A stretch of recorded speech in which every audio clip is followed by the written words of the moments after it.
हिंदी फिल्मों में साधु संतों को खलनायक की तरह दिखाया जाता है। इसमें कोई नई बात नहीं है। हम सभी इसके अभ्यस्त भी हो चुके हैं।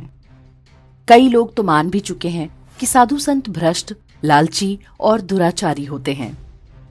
अब जाकर इसका थोड़ा बहुत विरोध हो रहा है, लेकिन बॉलीवुड और मीडिया से लेकर सरकारी तंत्र में बैठे हिंदू घाती मानने को तैयार नहीं। भारत में जिन साधु संतों और सन्यासियों का बहुत योजनाबद्ध रूप से खलनायकीकरण किया गया, वे ही मुगलों और अंग्रेजों के विरुद्ध विद्रोह में सबसे आगे थे। जहांगीर, औरंगजेब से लेकर अहमद शाह अब्दाली तक को नागा साधुओं ने अलग अलग युद्धों में पराजित किया। ये सारा इतिहास तत्कालीन दस्तावेजों में दर्ज है।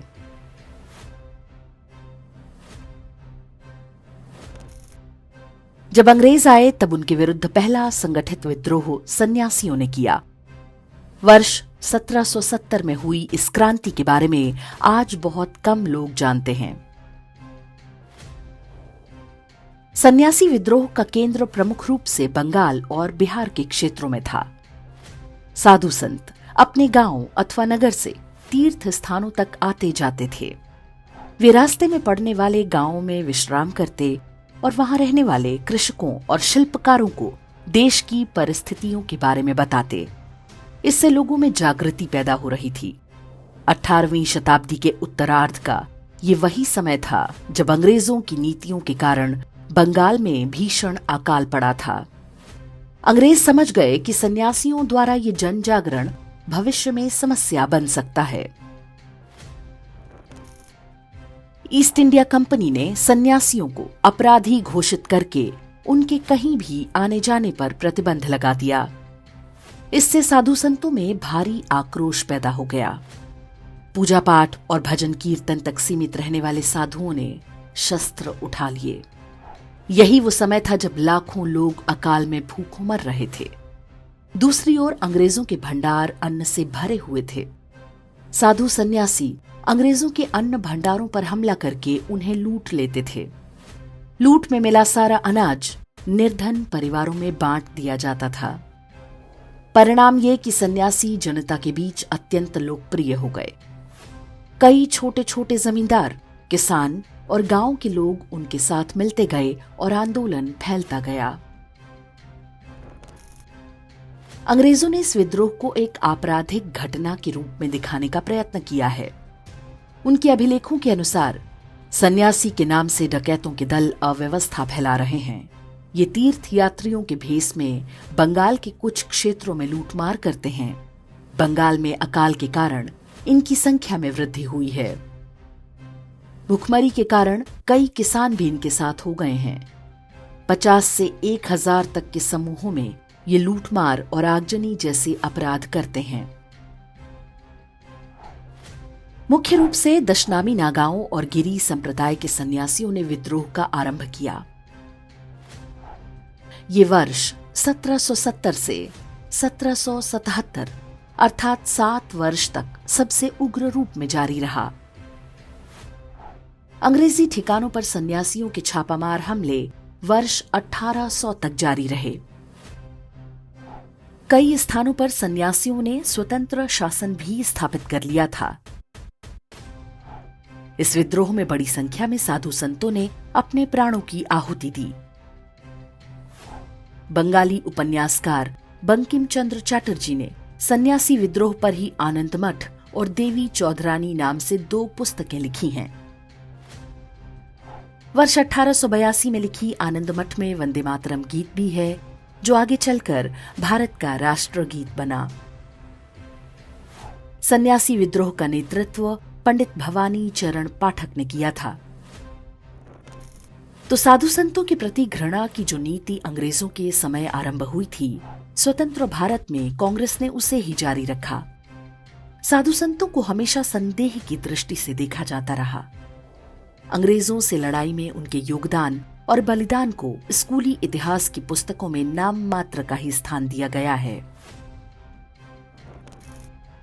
इतिहास में सन्यासियों के विद्रोह को फकीरों से जोड़ने का प्रयास भी किया गया, ताकि सिद्ध किया जा सके कि इसमें मुसलमान भी शामिल थे।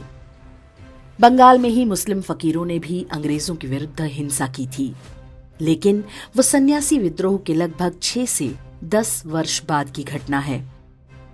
फकीर वास्तव में अपराधी होते थे। वे अंग्रेजों ही नहीं, सामान्य ग्रामीणों के साथ भी लूटमार करते थे। उनका तथाकथित विद्रोह 1 वर्ष से भी कम समय तक चला, जबकि सन्यासियों की क्रांति इसके कई वर्ष बाद तक जारी रही।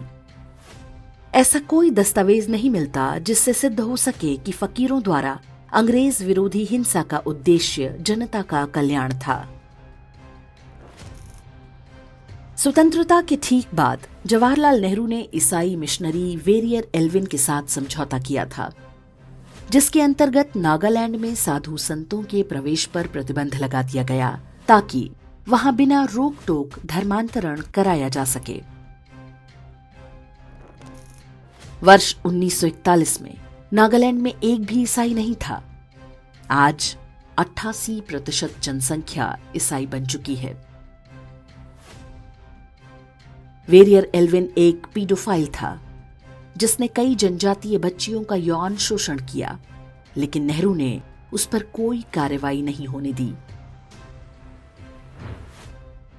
स्वतंत्रता के बाद साधु संतों के विरुद्ध कांग्रेसी पूर्वाग्रह का सबसे बड़ा उदाहरण वर्ष 1954 में देखने को मिला। तब प्रधानमंत्री जवाहरलाल नेहरू ने कुंभ में जाकर स्नान करने की घोषणा की। नेहरू जब पहुंचे तो उनके लिए साधुओं का पारंपरिक मार्ग रोक दिया गया। इसके कारण वहां भगदड़ मच गई। इस घटना में सैकड़ों साधु संतों की मृत्यु हो गई। अगले दिन जब लोगों ने अखबार देखा तो कहीं भी भगदड़ का कोई समाचार नहीं छपा, ताकि नेहरू जी की छवि पर दाग न लगने पाए। 7 नवंबर 1966 को दिल्ली में गोहत्या पर प्रतिबंध की मांग कर रहे साधु संतों पर इंदिरा गांधी द्वारा गोली चलवाना हो। वर्ष 2004 में सत्ता में आते ही सोनिया गांधी द्वारा कांची कामकोटि पीठ के शंकराचार्य जयेंद्र सरस्वती को हत्या और अश्लील सीडी देखने जैसे आरोप लगाकर जेल भेजना हो। हिंदू आतंकवाद के नाम पर साधु सन्यासियों का उत्पीड़न हो, या पालघर में साधुओं की बर्बर हत्या। इन सब के पीछे वास्तव में वही घृणा है जो कांग्रेस को अंग्रेजों से विरासत में मिली थी। सन्यासी विद्रोह भारतीय इतिहास का वो महत्वपूर्ण क्षण है जिसके बारे में हर किसी को जानना चाहिए, ताकि समझ सकें कि मातृभूमि की स्वतंत्रता के लिए किसने बलिदान दिया और किसने केवल श्रेय लिया। ये भी पता होना चाहिए कि क्यों साधु संतों के प्रति अंग्रेजों की शत्रुता को कांग्रेस और उसका पूरा तंत्र आज भी निभा रहा है।